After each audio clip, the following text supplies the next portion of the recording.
नमस्कार दोस्तों, मैं उदित गुप्ता आप सभी का स्वागत करता हूं आपके अपने परिवार ऑनलाइन स्टडी पॉइंट में। साथियों, आज 6 अप्रैल 2024 है और आज के सारे मोस्ट इंपोर्टेंट क्वेश्चन हम देखने वाले हैं, जो कि आपके ऑल एग्जाम्स के लिए वेरी इंपॉर्टेंट क्वेश्चन है। चलिए स्टार्ट करते हैं बिना किसी देरी के आज का हमारा जबरदस्त सेशन। वीडियो अच्छी लगे तो लाइक और शेयर जरूर करिएगा और ये वाली इंपॉर्टेंट नोटिस जरूर याद रखिएगा।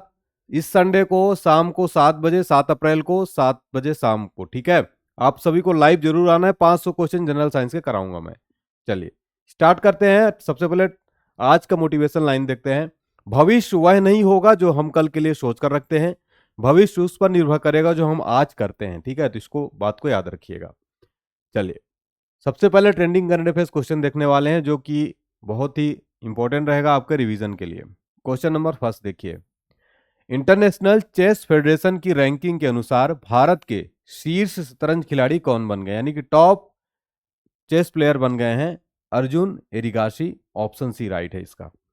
नेक्स्ट क्वेश्चन है, असम के मुख्य सचिव के रूप में किसने कार्यभार संभाला है?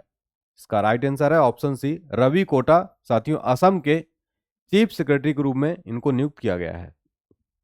अगला है, जूडीथ सुमिनवाला तुलुका ये किस देश की पहली महिला प्रधानमंत्री बनी है?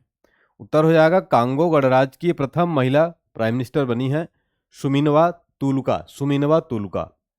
नेक्स्ट देखिए, हाल ही में भारतीय लोक प्रशासन संस्थान ने अपना कौन सा स्थापना दिवस मनाया है?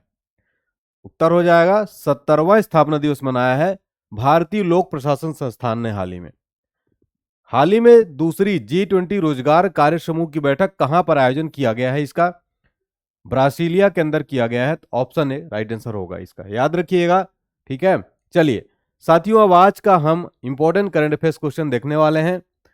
ध्यान से कॉपी पेन लेके बैठिएगा, बहुत पूरे कॉन्सेंट्रेशन के साथ इसको देखिएगा। क्वेश्चन नंबर फर्स्ट देखिएगा, आने वाले सभी एग्जाम्स के लिए वेरी वेरी इंपॉर्टेंट क्वेश्चन है।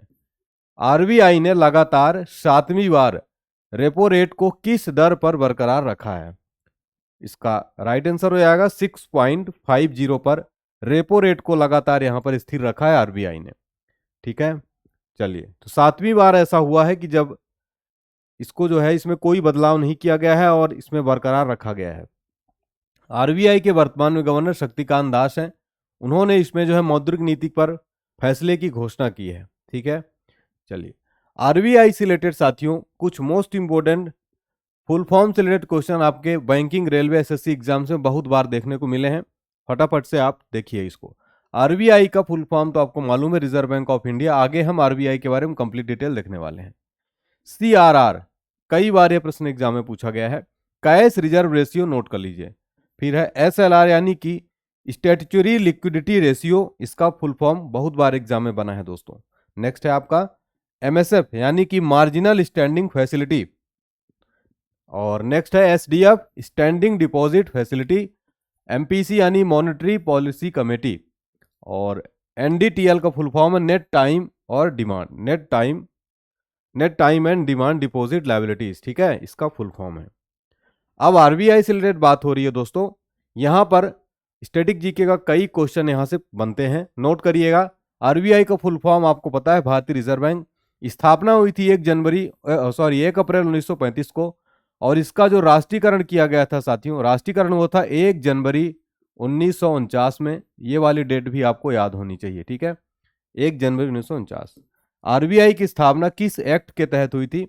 आरबीआई एक्ट 1934 के तहत। भारत का सेंट्रल बैंक किसको कहते हैं? रिजर्व बैंक ऑफ इंडिया को कहते हैं।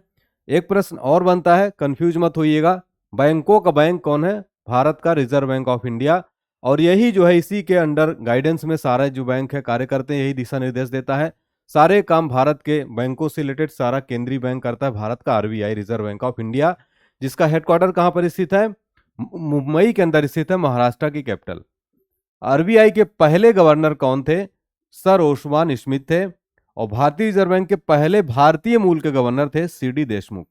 इन दो प्रश्नों में साथियों कंफ्यूज नहीं होना है, बहुत फेवरेट क्वेश्चन है, एग्जाम पेपर में कई बार देखने को मिले हैं।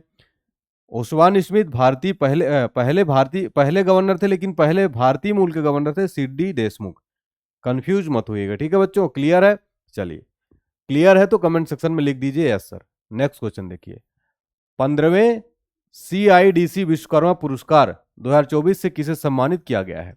CIDC विश्वकर्मा पुरस्कार 2024 जो है 15वां दिया गया है आपका SJVM लिमिटेड को दिया गया है, तो ऑप्शन भी इसका राइट आंसर हो जाएगा। ये देखिए यहाँ पर, तो आपको बता दें साथियों कि जो पुरस्कार है निर्माण उद्योग विकास परिषद द्वारा दिया गया, SJVM लिमिटेड को 2 प्रतिष्ठित पुरस्कार इसने जीते हैं, ठीक है। इसमें जो है सामाजिक विकास और प्रभाव पैदा करने के लिए अचीवमेंट अवार्ड और CIDC partners in progress trophy से सम्मानित किया गया है, ठीक है। चलिए, तो ये इतना याद रखिएगा कि CIDC विश्वकर्मा पुरस्कार 2024 दिया गया है SJVM लिमिटेड को। और अब साथियों कुछ पुराने जो आपके मोस्ट इंपोर्टेंट अवार्ड दिए गए थे उनको नोट कर लीजिएगा, ठीक है। नेक्स्ट देखिए, रिकेन यामामोटो को हाल ही में प्रित्जगर पुरस्कार दिया गया है, आर्किटेक्चर नोबेल इसको कहा जाता है। ये जापान के हैं साथियों, इनका जापान के हैं, ठीक है। कौन? RIKEN Yamamoto. भारत को खसरा और रूबेला चैंपियन पुरस्कार अभी हाल ही में मिला है साथियों। और 2023 की मिस वर्ल्ड खिताब जीती है क्रिस्टीना पिजस्कोवा ने जीता है। ये भारत में हुआ है हाल ही में, मुंबई के अंदर जियो कन्वेंशन सेंटर में। और यहीं पर नीता अंबानी को ह्यूमैनिटेरियन अवार्ड भी जो है दिया गया है, ठीक है। जोया अख्तर एंड अस्मा खान को India UK achievers honours award हाल ही में दिया गया है।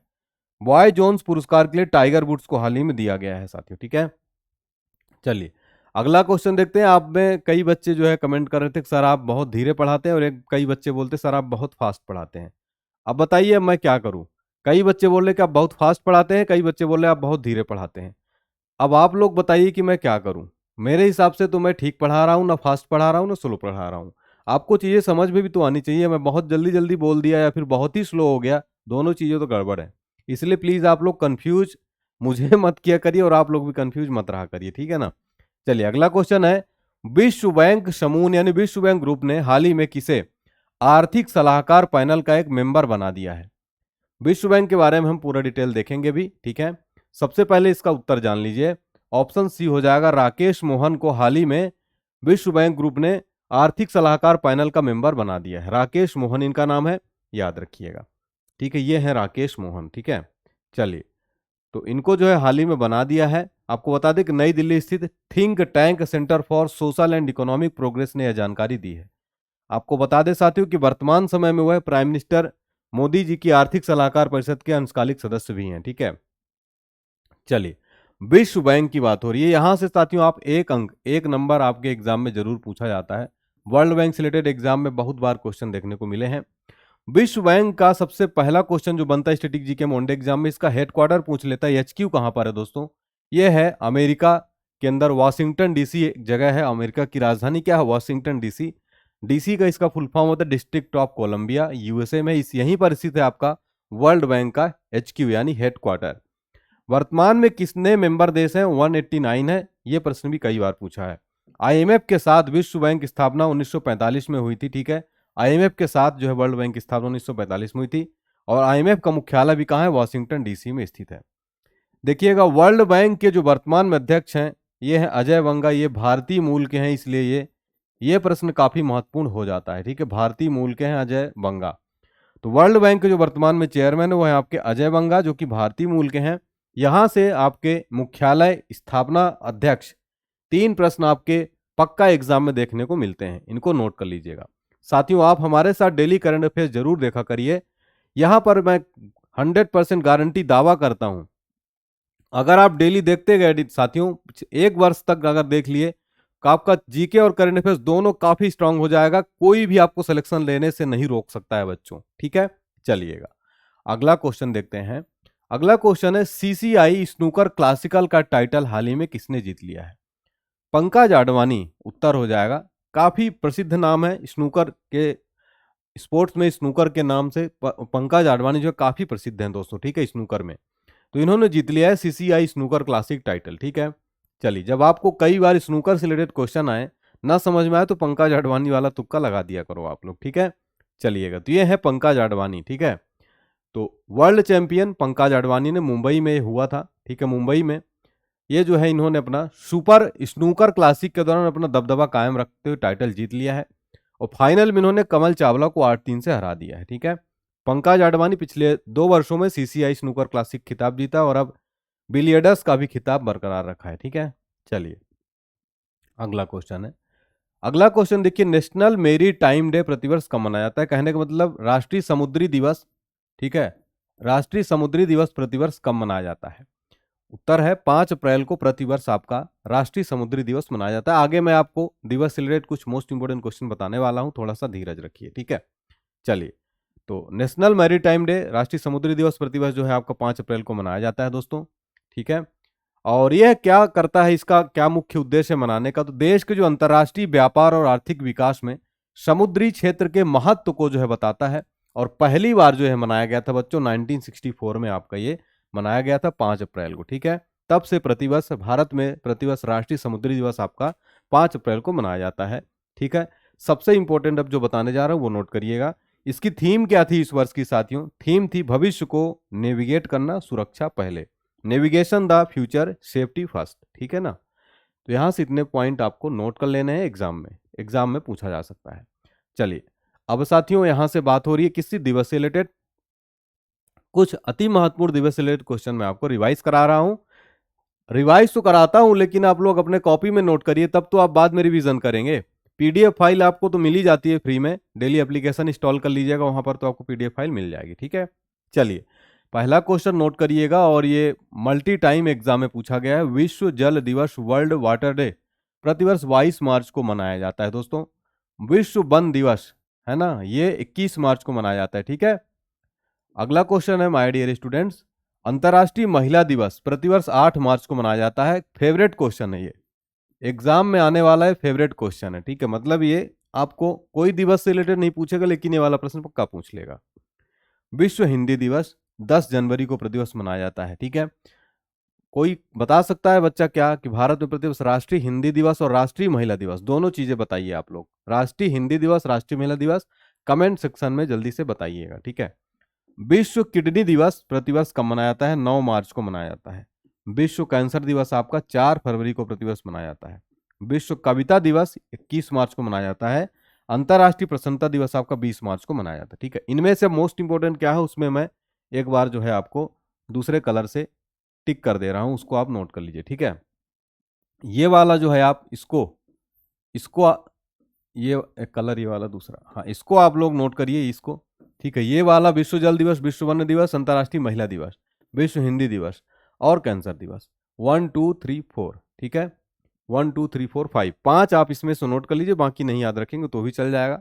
अब ज्यादा किस्मत खराब हो तो हो सकता है पूछ ले, इसलिए आपको नोट कर लेना है। ठीक है, क्वेश्चन नंबर 6 देखते हैं बच्चों। देखिए क्वेश्चन नंबर 6वां क्या है, अंतर्राष्ट्रीय खदान जागरूकता दिवस हर साल कब मनाया जाता है? तो प्रतिवर्ष साथियों विश्व स्तर पर जो अंतर्राष्ट्रीय खदान जागरूकता दिवस मनाया जाता है वो आपका 4 अप्रैल को मनाया जाता है, यानी कि समुद्री दिवस से पहले आपका एक दिन पहले 4 अप्रैल को अंतर्राष्ट्रीय खदान दिवस प्रतिवर्ष मनाया जाता है। ठीक है, चलिएगा तो इंटरनेशनल डे माइन अवेयरनेस 4 अप्रैल को मनाया जाता है। ठीक है, जो आपका खदान है, लैंड माइन संबंधित गतिविधियों के मानवता के लिए इसके खतरे और बचाव के बारे में जागरूकता फैलाने के लिए मनाया जाता है। पहली बार जो है दोस्तों 2006 में इसको जो है मनाया गया था, ये पॉइंट नोट कर लीजिए। ठीक है, नेक्स्ट क्वेश्चन देखिएगा, क्वेश्चन नंबर 7वां है, एएसआई परफॉर्मेंस प्रमाणित होने वाली पहली भारतीय कंपनी कौन बन गई है? एएसआई परफॉर्मेंस प्रमाणित होने वाली पहली भारतीय कंपनी बनी है, इसलिए ये क्वेश्चन काफी इंपॉर्टेंट हो जाता है। उत्तर हो जाएगा आपका ऑप्शन है बाल्को। ठीक है, Balco is the right answer. चलिए इसका डिटेल आगे देखते हैं। तो वेदांता की जो बाल्को कंपनी है अपनी टिकाऊ एल्यूमिनियम उत्पादन प्रथाओं को मान्यता देते हुए एएसआई प्रदर्शन मानक V3 प्रमाणन को प्राप्त करने वाली पहली भारतीय कंपनी बन गई है। ठीक है, इसके अध्यक्ष है वर्तमान में श्री SK रुंगटा जो है वर्तमान में इसके अध्यक्ष हैं। ठीक है, चलिए भारत में प्रथम से रिलेटेड यहाँ पर बात हो रही है। प्रथम तो कुछ इंपॉर्टेंट क्वेश्चन रिवीजन करा रहा हूं जो अति महत्वपूर्ण है दोस्तों, नोट करिएगा। दुनिया का पहला रामायण मंदिर बना है चंपारण में। चंपारण कहाँ आता है? बिहार में। दुनिया का सबसे लंबा रेलवे प्लेटफॉर्म कर्नाटक बन गया है। पहले, इससे पहले कौन था? गोरखपुर था, लेकिन अभी हो गया है कर्नाटक का हुबली जंक्शन। ठीक है, हुबली। दुनिया की सबसे बड़ी खाद्यान्न योजना भारत ने लॉन्च की है। विश्व का पहला गिद्ध संरक्षण केंद्र उत्तर प्रदेश के अंदर खोला गया है। अगला वेरी इंपॉर्टेंट है, अभी हाल के एक एग्जाम में प्रश्न ये बना था साथियों, प्लास्टिक बैग बैन करने वाला विश्व का पहला देश बना है न्यूजीलैंड। पहली electric flying car LF model A बनी है। दुनिया का पहला 3D प्रिंटेड मंदिर तेलंगाना के अंदर बनाया गया है। यूनेस्को की पहली लिविंग हेरिटेज यूनिवर्सिटी विश्व भारती को बनाया गया है। ठीक है, नेक्स्ट क्वेश्चन है हमारा, हाल ही में पेरिस ओलंपिक के लिए क्वालिफाई करने वाली एकमात्र भारतीय भारोत्तोलक कौन बनी है? काफी प्रसिद्ध मीराबाई चानू को आप सबने नाम सुना होगा, ये बन गई है। पेरिस ओलंपिक अभी जो आपका होने वाला है 2024 में ही, अगस्त में, आपका शायद अगस्त में ही होगा। ठीक है, चलिए, तो टोक्यो ओलंपिक में इन्होंने रजत पदक जीता था और भारतीय भारोत्तोलक की प्रमुख हस्ती मीराबाई चानू ने थाईलैंड में IWA वर्ल्ड कप में कुल मिलाकर 11वें स्थान पर रहने के बाद पेरिस ओलंपिक के लिए क्वालिफाई कर दिया है। ठीक है, चलिए कुछ प्रमुख पुरस्कार और सम्मान। ठीक है, यहाँ पर आपको पार्ट 2 रिवीजन करा रहा हूँ। कल मैंने पार्ट 1 रिवीजन इसका कराया था, आज मैं पार्ट 2 बता रहा हूँ स्टैटिक जीके का। वेरी इंपॉर्टेंट क्वेश्चन है, 1 अंक आप यहाँ से पक्का समझ लीजिएगा। हर एग्जाम में यहाँ से एक क्वेश्चन पूछ लेता है। ठीक है, कल हमने इससे पहले कल जो 20 क्वेश्चन कराया था वो लोग आप जरूर रिवीजन करिएगा। अर्थशास्त्र में नोबेल पुरस्कार किसने स्थापित किया था? स्वीडन का सेंट्रल बैंक स्थापित किया था। ज्ञानपीठ पुरस्कार प्राप्त करने वाली पहली महिला कौन थी? आशापूर्णा देवी थी। वेरी इंपॉर्टेंट क्वेश्चन है बच्चों, एग्जाम में बहुत बार पूछा गया है। के बिरला फाउंडेशन द्वारा 1992 में साहित्य के क्षेत्र में उत्कृष्ट योगदान के लिए किस सम्मान की स्थापना की गई थी? तो साहित्य के क्षेत्र में सरस्वती सम्मान दिया जाता है। ठीक है, और हाल फिलहाल में प्रभा वर्मा जी को दिया गया था। किसको? प्रभा वर्मा जी को दिया गया था। ठीक है, नेक्स्ट है, व्यास सम्मान किस क्षेत्र में दिया जाता है? साहित्य के क्षेत्र में दिया जाता है। तानसेन सम्मान किस राज्य सरकार ने शुरू किया है? तो मध्य प्रदेश सरकार द्वारा तानसेन सम्मान संगीत के क्षेत्र में दिया जाता है। ठीक है, नेक्स्ट है, दादा साहब फाल्के पुरस्कार सर्वप्रथम किसे मिला था? श्रीमती देविका रानी रूरी को मिला था। मोस्ट इंपॉर्टेंट है, मैग्सेसे पुरस्कार से सम्मानित होने वाले प्रथम भारतीय कौन थे? आचार्य विनोबा भावे।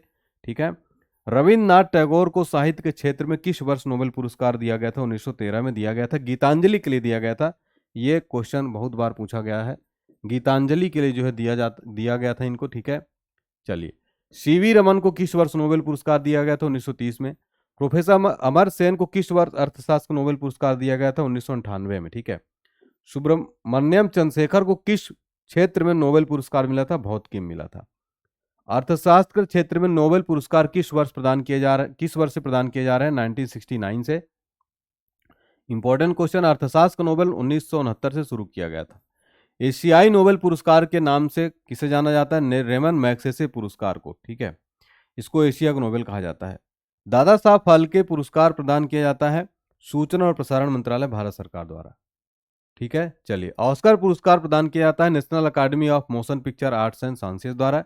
ज्ञानपीठ पुरस्कार प्राप्त करने वाले प्रथम हिंदी लेखक थे सुमित्रा नंदन पंत। ठीक है, सरस्वती सम्मान के प्रथम प्राप्तकर्ता थे हरिवंश राय बच्चन। कौन थे? हरिवंश राय बच्चन। भारत रत्न से विभूषित प्रथम विभूति थे डॉक्टर S राधाकृष्णन।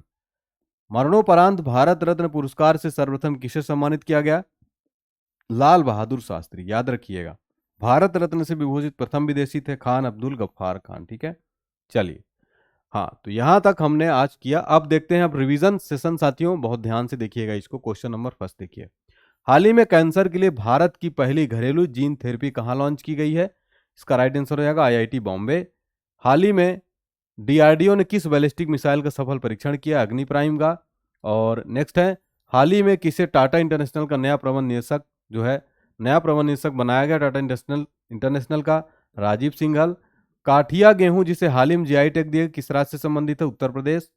और IPL इतिहास का दूसरा सबसे बड़ा टीम स्कोर किस टीम ने बनाया है? दूसरे नंबर पर कोलकाता नाइट राइडर्स है, फर्स्ट नंबर पर आपका सनराइजर्स हैदराबाद है।